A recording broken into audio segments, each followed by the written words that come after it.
Hello everyone, welcome back to your channel Pandey Jyoti and this is Jyoti. So इस video में आज हम ओरिजिन ऑफ लाइफ का पार्ट सेकंड करने वाले हैं। इससे पहले वाली वीडियो जिसने नहीं देखी वो प्लीज़ जाके देख लो। ओरिजिन ऑफ लाइफ और उससे रिलेटेड कुछ थ्योरीज हमने पढ़ी थी, वो सारी ही थ्योरीज डिस्कार्ड हो गई थी और आज हम अगली थ्योरी पढ़ने वाले हैं जो कि है बायोकेमिकल थ्योरी, या इसे हम ओपेरन हेल्डेन थ्योरी भी कहते हैं। ये पार्ट बहुत इंपॉर्टेंट है क्योंकि ये जो थ्योरी है वो सबसे ज़्यादा इम्पॉर्टेंट पार्ट है इस चैप्टर का, या हम कह सकते हैं core part of this chapter. Okay, biochemical theory जैसा कि नाम से पता चल रहा है, बायो मतलब लाइफ और केमिकल मतलब कुछ ना कुछ इसमें केमिकल्स की इन्वॉल्वमेंट होने वाली है। ओपेरन हेल्डेन थ्योरी मतलब इन दोनों का ही कुछ योगदान है इस थ्योरी को देने में। हम लोग आगे पढ़ेंगे। This theory is also called natural instinct theory, या फिर हम इसे केमिकल एवोल्यूशन थ्योरी भी कहते हैं। रशियन बायोकेमिस्ट अलेक्जेंडर आयोपेरिन ने 1924 में इस थ्योरी को दिया था और इंग्लैंड के जेबीएस हेल्डेन ने 1929 में। एक्चुअली इन दोनों के ही व्यूज़ को मिलाकर इस थ्योरी को बनाया गया है, हम कह सकते हैं। ओपेरिन ने अपनी जो व्यूज़ थे और कि लाइफ कैसे आई होगी या अर्थ का निर्माण कैसे हुआ होगा, वो अपनी एक किताब द ओरिजिन ऑफ लाइफ नामक आई कैन से बुक में लिख दी है। ठीक है, whole theory can be divided into 8 main steps. इस पूरी थ्योरी को हम 8 मेन स्टेप्स में बांट सकते हैं। ठीक है, पूरी थ्योरी का हम कह सकते हैं समरी, क्योंकि ये पूरी थ्योरी पे बुक लिखी है तो आप समझ सकते हो थ्योरी कितनी बड़ी होगी। आप इसे समझ लो एंड देन अपने वर्ड्स में से लिख लेना, बिकॉज एग्जैक्टली बुक के वर्ड्स को लिखना या रटना that will be not possible for you. So अब देखते हैं, ओपेरन हेल्डेन थ्योरी को हम 2 पार्ट्स में बांट सकते हैं। पार्ट्स में एक्चुअली इसलिए हम बांटते हैं ताकि हमें याद करने में आसानी रहे। ए बायोजेनी एंड बायोजेनी। ए बायोजेनी मतलब अभी यहाँ पर लाइफ नहीं आई है, और बायोजेनी मतलब यहाँ पर कुछ ना कुछ लाइफ से रिलेटेड है। तो हम इस तरीके से याद रखें कि जो थ्योरी के स्टार्टिंग के 3 स्टेप्स हैं उसमें लाइफ अभी नहीं आई है, और बाकी के 4 से लेके 8 तक में लाइफ कहीं ना कहीं आ चुकी है। ए बायोजेनी में हम 3 स्टेप्स को पढ़ेंगे। ओके, इसका आप स्क्रीनशॉट ले लो, लिखना चाहते हो तो PDF will be available on my Telegram, go and join it. Origin of earth and it's primitive atmosphere, ये हमारा पहला स्टेप है। तो ऐसा माना जाता है इस थ्योरी के अकॉर्डिंग कि सन का एक टुकड़ा ही हमारी अर्थ है। मतलब 5 से 6 बिलियन ईयर्स पहले सन से एक टुकड़ा टूटा और उसके बाद जितनी भी कॉस्मिक डस्ट वगैरह हैं वो सब कंडेंस्ड होके अर्थ और पूरे के पूरे सोलर सिस्टम को उन्होंने फॉर्म किया। मतलब सन का ही जो पार्ट है वो हमारा अर्थ और सोलर सिस्टम है। ठीक है, सन से अलग हुआ part he earth and solar system है, बस आपको इतना याद रखना है। सेकंड पॉइंट आपको ये याद रखना है कि जब अर्थ का मतलब ओरिजिन हुआ था, या जब अर्थ सूर्य से अलग हुई थी, तो ऑब्वियस सी बात है हमारा जो सन है वो इतना ज़्यादा उसमें टेम्परेचर है, और सन को हम क्या कहते हैं, हॉट बॉल ऑफ गैसेस। ठीक है, तो इसका मतलब जो हमारी अर्थ रही होगी स्टार्टिंग में वो भी कैसी रही होगी, एक सन का छोटा सा टुकड़ा जो कि बहुत ज़्यादा गर्म होगा, और यहाँ पर ऐसा हम कह सकते हैं कि गर्म आग का गोला था जो कि घूम रहा था, spinning hot ball of gases, जिसका टेम्परेचर लगभग 5000 से 6000 डिग्री सेंटीग्रेड था। और अब ऑब्वियस सी बात है कि ऐसे टेम्परेचर के साथ कोई एटमॉस्फेयर तो धरती पर होना नहीं है। ठीक है, लेकिन एटमॉस्फेयर बना कैसे? तो एक्चुअली हुआ क्या कि कई 100 मिलियन ईयर्स ऐसे ही बीत गए, जिसमें फिर क्या हुआ, धीरे धीरे जब टेम्परेचर इसका इतना ज़्यादा था और इसके पास इतने सारे एलिमेंट्स थे, अब गैसेस हैं तो ऑब्वियस सी बात है एलिमेंट्स तो होंगे, तो वो एलिमेंट्स अपने डेंसिटीज़ के अकॉर्डिंग, अपने वज़न के अकॉर्डिंग सेटल होना शुरू हो गए। जो सबसे ज़्यादा वज़न वाले मेटेलिक एटम्स रहे होंगे, जैसे आयरन है, निकल है, कॉपर है, वो सब सेंटर में कलेक्ट हो गए, और सेंटर में कलेक्ट होके एक सॉलिड कोर बना लिया। आप इस चीज़ को इमेजिन करो, आपको बेटर समझ में आएगा। किसी ने अर्थ का डायग्राम देखा होगा, तो जब हम अर्थ को ऐसे कट करके दिखाते हैं तो हम उसमें लेयर दिखाते हैं, लिथोस्फेयर, हाइड्रोस्फेयर, तो आप उसी लेयर्स को इमेजिन करो। तो सॉलिड कोर बना दिया हमारे जितने भी हैवीएस्ट मेटेलिक एटम्स थे। उसके बाद जो मीडियम वेट के एटम्स रहे होंगे, जैसे सोडियम है, पोटेशियम है, सिलिकॉन है, एल्यूमिनियम है, मैग्नीशियम है, इन्होंने क्या किया, उस कोर के अगल बगल चारों तरफ एक शेल का निर्माण किया। ये जो शेल है वो हमारी आज की हम लिथोस्फेयर कह सकते हैं। और उसके बाद कोर के अराउंड एक शेल का फॉर्मेशन किया, किसने, जिनका वेट मीडियम था, उसके बाद जो हमारे लाइट वेटेड एटम्स रहे, जैसे हीलियम है, हाइड्रोजन है, ऑक्सीजन, आर्गन, तो ये सारे सेटल ना हो करके वही सरफेस पे फ्लोट करते रहे। और इसी तरह हमारा प्रिमिटिव एटमॉस्फेयर, मतलब एक छोटा सा एकदम नया नया एटमॉस्फेयर बन गया अर्थ के ऊपर। तो इस तरीके से पहला step origin of earth and it's primitive atmosphere ख़त्म होता है। मतलब आपको समझ आया होगा कि अर्थ कैसे अलग हुई, फिर कैसे एटमॉस्फेयर बना। दूसरा स्टेप है कैसे मॉलिक्यूल्स और इनऑर्गेनिक कंपाउंड्स का फॉर्मेशन हो गया। तो अब जैसा कि हमने देखा कि ओरिजिनल टेम्परेचर अर्थ का 5000 से 6000 तक का रहा होगा।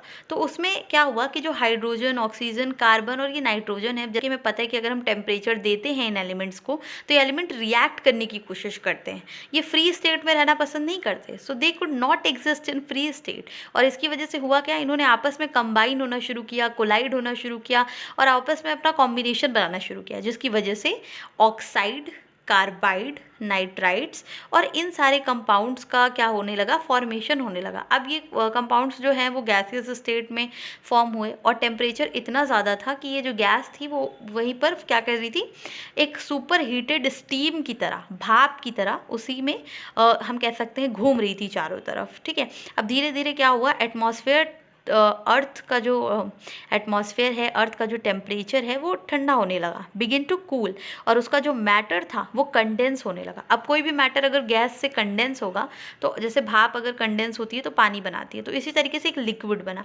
अब यहाँ पर जो हमारा रेन का प्रोसेस है वो स्टार्ट हो जाएगा। ठीक है, super heated steam condense into water causing rain. अब हम वाटर में कंडेंस होने के बाद बारिश होना स्टार्ट होगी। अब होता क्या था, जैसे ही बारिश होती थी और सुपर हीटेड अर्थ, मतलब अर्थ पे गिरती थी और भाप बन के उड़ जाती थी, फिर बारिश होती थी, फिर गिरती थी और अर्थ पे टच करते ही भाप बन के उड़ जाती थी। तो ऐसा कई सालों तक होता रहा। ठीक है, और कई सालों पर होने के बाद करीब 3 बिलियन साल तक ये सब चलने के बाद अब अर्थ के पास एक सी वाटर बन गया, मतलब अर्थ के कोर में पानी जमा होने लगा और वहाँ पर उसमें कुछ मटेरियल्स डिज़ोल्व थे, जैसे अमोनिया है, मीथेन है, मिनरल्स हैं, सॉल्ट हैं, ये सारी जितने भी मटेरियल्स है जमा होने लगे।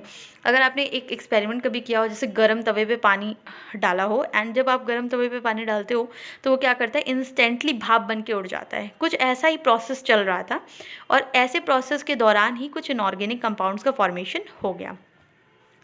इसको आपको ज़्यादा क्रैम नहीं करना है, मतलब रटना नहीं है, और मतलब ऐसे ही आपको इसे समझ लेना है और फिर अपने वर्ड्स में लिखना है। इसमें एक पॉइंट जो इम्पॉर्टेंट है, earth's atmosphere was reducing at that time. ठीक है, third step and the most important step, जहाँ से हम देखेंगे कि कैसे लाइफ, यहाँ से ही हम एबायोजेनी ख़त्म होके और लाइफ का स्टार्टिंग कह सकते हैं, हम प्रिमिटिव लाइफ बनना शुरू हो जाएगी। इस स्टेप में हुआ क्या था मैं आपको बता देती हूँ कि एक्चुअली ओके, इस स्टेप में हुआ क्या ये था कि वेट अ मिनट, ओके, इस स्टेप में हुआ ये कि अब हमारे पास ऑर्गेनिक कंपाउंड्स बनना शुरू हो गए। The temperature was cool down to 1000 degrees and various saturated and unsaturated hydrocarbons were formed. अब जो हमारा टेम्परेचर था वो 5000-6000 से कम होके 1000 तक हो गया था। और अब जो हमारे पास मटेरियल थे, जैसे सैचुरेटेड और अनसैचुरेटेड हाइड्रोकार्बन थे, इन्होंने भी रिएक्ट किया और कुछ हाइड्रोक्सी डेरिवेटिव्स बना दिए, जैसे एल्डिहाइड, कीटोन्स, एसिड्स, और उसके बाद कुछ और भी प्रोसेस हो रहे थे, जैसे कि कंडेंसेशन, पॉलीमराइजेशन। आपको पता है कि केमिकल्स कीप रिएक्टिंग। ओके, तो इस तरीके से कई सारे मॉलिक्यूल, शुगर के, ग्लिसरॉल के, फैटी एसिड के बनना ऑलरेडी स्टार्ट हो चुके थे। लेकिन अब प्रॉब्लम क्या थी कि अभी भी हमारे अर्थ पे ऑक्सीजन नहीं आई थी, फ्री स्टेट ऑक्सीजन नहीं अवेलेबल थी, जिसकी वजह से इनका फर्दर ऑक्सीडाइजेशन नहीं हो पाया। और उसके बाद इन्होंने और भी ज़्यादा कॉम्प्लेक्स मटेरियल बनाए, जिसका नाम था polysaccharides, fats, protein, nucleosides, nucleotides, ऐसे बहुत सारी चीज़ें। अब जैसा कि एक चीज़ आप यहाँ पर नोट करो कि न्यूक्लियोटाइड्स बनना शुरू हो गए, और न्यूक्लियोटाइड्स अगर आपने पढ़ा हो तो न्यूक्लियोटाइड्स हमारे जो हम कह सकते हैं हमारा बॉडी स्ट्रक्चर है, उसका जो कोर पार्ट है उसका ये पार्ट होता है। न्यूक्लियोटाइड्स, न्यूक्लियोसाइड्स, ये सब बेस पेयर्स में आता है। These nucleotides linked together in different combination, ये डिफरेंट कॉम्बिनेशन में क्या होने लगे, जुड़ने लगे, और इन्होंने ही न्यूक्लिक एसिड बनाना शुरू कर दिया। अब आप देख रहे हो हम लोग न्यूक्लिक एसिड तक पहुँच चुके हैं, जिसका मतलब है कि अब यहाँ से हमारी लाइफ आना शुरू हो जाएगी। ठीक है, धीरे धीरे अब इस थ्योरी में इन्होंने मतलब ये पाया कि इस स्टेप के अंत तक हमें जो प्रोटोप्लाज्म है, प्रोटोप्लाज्म क्या होता है सबको पता होगा, प्रोटोप्लाज्म मतलब होता है लाइफ। अगर हम कहें कि लाइफ क्या है तो वो प्रोटोप्लाज्म है। प्रोटोप्लाज्म मतलब क्या होता है, उसके अंदर वो सारे कंटेंट होते हैं जिससे हमें मतलब जिससे लाइफ की शुरुआत हो सकती है। प्रोटोप्लाज्म इज या protoplasm can be regarded as the life. तो प्रोटोप्लाज्म के जो कंटेंट है उसका फॉर्मेशन हो चुका है, मतलब लाइफ बन चुकी है। अब इस बात को प्रूव करने के लिए यूरे मिलर ने एक एक्सपेरिमेंट किया। हुआ क्या, अमेरिकन साइंटिस्ट जो हैं स्टैनली मिलर, उन्होंने हेरोल्ड सी यूरे के सुपरविजन में, मतलब हेरोल्ड सी यूरे एक तरीके से हम कह सकते हैं इनके टीचर या गाइडर रहे होंगे, जिनकी प्रेजेंस में स्टैनली मिलर ने ये एक्सपेरिमेंट को परफॉर्म किया, ये प्रूव करने के लिए कि ओबेरन हेल्डन थ्योरी जो भी बता रही है लाइफ के बारे में कि लाइफ कैसे आई वो सही है। इन्होंने क्या किया, एक ग्लास फ्लास्क लिया 5 लीटर का, I have skipped litre here so you guys write that 5 litre and included basic chemicals. और उन्होंने उसमें कुछ बेसिक केमिकल्स डाले जो कि थ्योरी के अकॉर्डिंग उस समय प्रेजेंट रहे होंगे, जैसे water, methane, ammonia and hydrogen. Methane, ammonia और हाइड्रोजन का जो रेशियो था इन्होंने 2:1:2 लिया। पानी लिया क्योंकि अर्थ पे सी वाटर मौजूद था जिसमें सारे रिएक्शंस हो रहे थे, उसी के अकॉर्डिंग इन्होंने पानी के अंदर ये 3 मटेरियल को 2:1:2 के प्रपोर्शन में डाला। ठीक है, अब इसमें इन्होंने क्या किया, डायग्राम से अब समझो कि इन्होंने बॉयल कैसे कराएंगे, तो हीट के सोर्स से इन्होंने बॉयल किया, इस फ्लास्क को इन्होंने कनेक्ट किया। एक minute, if I can take the brush here. So इन्होंने देखो यहाँ पर एक वैक्यूम पंप है, उसके बाद यहाँ पर एक बॉइलिंग जार है, दूसरा फ्लास्क यहाँ पर है। ठीक है, इन्होंने यहाँ से बॉईल कराना स्टार्ट किया इसके अंदर के इस मिक्सचर को। यहाँ पर कंडेंसर लगा हुआ है, ये क्या करेगा, ये गैस जब यहाँ ट्रैवल करके जाएगी, यहाँ 2 टंगस्टन के इलेक्ट्रोड्स लगे हुए हैं, यहाँ से इलेक्ट्रिसिटी कंटिन्यूसली पास हो रही है। अब ये यहाँ पर क्या करेगा, ये गैस क्या है, कंडेंस हो जाएगी, और जब कोई गैस कंडेंस होगी तो वो वापस वाटर वेपर से वाटर बनने के बाद इसी फ्लास्क में आ जाएगी। Okay, wait a minute, I should clear it first. हाँ, इसी फ्लास्क में यहाँ से क्या हो रहा है, यहाँ से वापस आ रही है, बार बार जा रही है, एवोपरेट होके और कंडेंस होके वापस आ रही है। तो ऐसा लगातार 2 हफ्ते करने के बाद इन्होंने क्या ऑब्जर्व किया वो इम्पॉर्टेंट है। इन्होंने देखा कि कुछ दिन बाद ही रेडिश कंपोनेंट बन गया, और इस रेडिश कंपोनेंट को मिलर ने बताया कि ये ऐसा कंपोनेंट है जिसके अंदर अमीनो एसिड भी हैं, कुछ ऐसे मॉलिक्यूल हैं जो प्रोटीन भी बना सकते हैं और कार्बोहाइड्रेट भी बना सकते हैं। और क्लियरली ये तय हो गया कि प्रोटोप्लाज्म कंपोनेंट इस प्रोसेस के थ्रू बन चुका है। इसका मतलब अब लाइफ के आने की संभावना यहाँ से स्टार्ट हो चुकी है। सो क्योंकि वीडियो लंबी हो रही है हम इसको यहीं पर स्टॉप करेंगे। I hope this was all clear to you guys. If not then please do comment and share your queries there. I will try to answer it, and अगर नहीं समझ में आता है तो हम नेक्स्ट वीडियो में से डिस्कस कर लेंगे अगेन। ओके, सो अभी के लिए इतना ही, एंड बाकी के स्टेप दैट इज़ बायोजेनी हम नेक्स्ट वीडियो में पढ़ेंगे बिकॉज वीडियो लंबी हो रही है। So thanks for watching, and if you have enjoyed this video then please do like, share and subscribe.